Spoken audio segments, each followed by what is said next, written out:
على أشرف المرسلين. Monsieur le Président, chers professeurs, chers étudiants, chers amis, c'est toujours un plaisir et un grand honneur pour moi quand je suis dans l'enceinte d'une institution de recherche et que dire quand on est à l'université Mohamed VI des sciences de la santé. Vraiment, c'est un grand honneur pour nous aujourd'hui de signer cette convention. Juste pour rappeler, cher Président, que la sécurité routière, c'est un domaine scientifique par excellence. Aujourd'hui, au niveau de notre plan d'action et au niveau de notre stratégie, au niveau de la NASA, on veut développer justement des expertises dans les différents domaines qui concernent la sécurité routière. Comme vous venez peut-être de le constater, il y a une semaine, on a signé une convention avec l'Université Mohamed VI Polytechnique de Ben Gurion, justement pour l'automatisation et la dématérialisation et la digitalisation de l'examen pratique pour l'obtention du permis de conduire. On est également sur la refonte de toute la base de données des questions concernant l'obtention du permis de conduire, la base de données théorique. اليوم كنوقعوا واحد الاتفاقيه ما بين الوكاله الوطنيه للسلامه الطرقيه وجامعه محمد السادس لعلوم الصحه، اللي الهدف ديالها هو البحث في مكامن واسباب وقوع حوادث السير، وخاصة كل ما يتعلق بإعادة تركيب سيناريوهات حوادث السير في بلادنا. اليوم من خلال الاتفاقية بغينا نعرفوا بالارتكاز على يعني واحد المجموعة ديال التقنيات اللي هي علمية وكذلك مجموعة من البرامج المعلوماتية باش نتأكدوا ونعرفوا كيفاش وقعت هذيك الحادثة منذ البداية حتى النهاية وحتى أدت لنا هذوك المخلفات. فالحادثة كيف ما كتعرفوا فيها واحد 3 ديال المراحل، فيها واحد المرحلة اللي هي قبل الحادثة، وواحد المرحلة أثناء الحادثة، وواحد المرحلة من بعد الحادثة. فالارتباط ديال مختلف هذه المراحل ما كنعرفوش عليه واحد الشيء الكثير.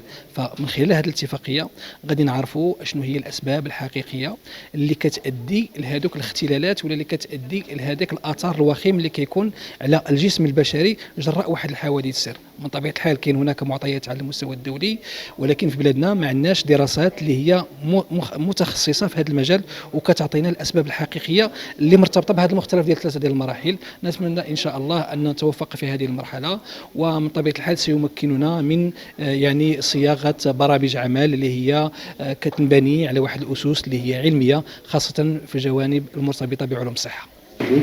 Staff administratif, staff de soins aussi au niveau hospitalier. Je vous souhaite la bienvenue dans votre université, l'Université Mohamed VI des sciences de la santé. C'est un moment important pour notre université, j'allais dire même historique, puisqu'on attend sa signature depuis assez longtemps. Et l'Université Mohamed VI des sciences de la santé, c'est une université dont l'objectif est de développer la formation, développer les soins, développer la recherche, l'expertise dans les domaines des sciences de la santé, mais au sens très très large du terme. Donc ce n'est pas une université de médecine, mais c'est au-delà. C'est une université qui traite de toutes les problématiques des sciences de la santé. Et il est tout à fait naturel que notre université s'intéresse aux causes des maladies, à la prévention, à la prise en charge et aux modalités de la prise en charge des patients. اليوم كنشهدوا الحمد لله توقيع اتفاقيه شراكه اتفاقيه اطار ما بين لاناغسا اللي هي الوكاله الوطنيه للسلامه الطرقيه وجامعه محمد السادس لعلوم الصحه. بالنسبه لنا هذه الشراكه كتدخل في مجال ديال انفتاح الجامعه على المحيط ديالها، والمحيط ديالها لان بالنسبه لنا الجامعه هي مجال التكوين والتدريس والبحث العلمي، والبحث العلمي ما يمكنناش نقوموا به بلا ما نفتحوا على المؤسسات والمؤسسات الدوليه اللي كتشتغل كثير. وحنا الحمد لله هذه الشراكه اليوم غادي تساعدنا على اننا نشتغلوا جميع مع لاناغسا في مجال البحث العلمي وفي مجال كذلك التكوين والتكوين المستمر. لان بالنسبه لنا مثلا عندنا المدرسه العليا للمهندسين، كليه الطب، كليه الصيدله، كليه طب الاسنان، وكليه علوم وتقنيات الصحه اللي عندي الشرف بانني كنسيرها. تخصصات مثلا في التمريض، مثلا الاطباء، العلاجات الاوليه، العلاجات للسكوريزم. عندنا مركز المحاكاه اللي هو مركز محاكاه كنفتخروا به وكنفتخروا بالخدمات اللي كيعطيها واللي كيقدمها.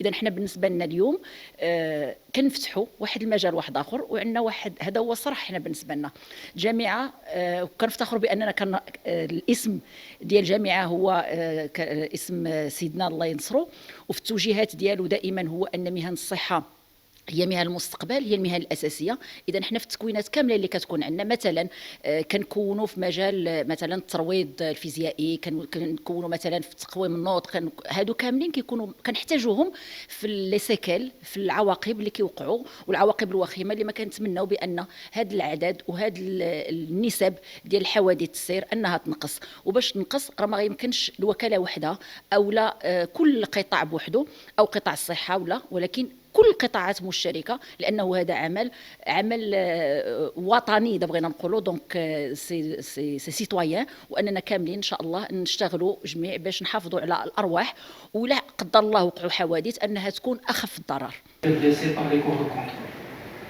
Le corps de contrôle, bien sûr, avec tout le travail qui est effectué.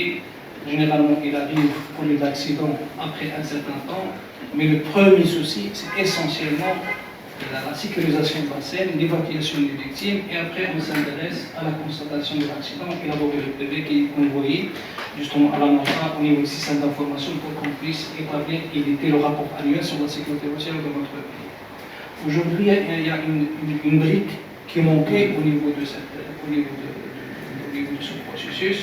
Justement, c'est comprendre comment s'est passé ces accidents de sécurité, comment se sont déroulés ces accidents de circulation. On n'a aucune information scientifique précise qui va nous dire que c'est telle variable, sachant que les accidents de la circulation, généralement, c'est une constellation de causes, et pas uniquement une seule cause qui est identifiée. قبل ما تخرجوا ما تنساوش تابوناو في لاشين يوتيوب وتبارطاجيو لا فيديو مع صحابكم ومواقع التواصل الاجتماعي.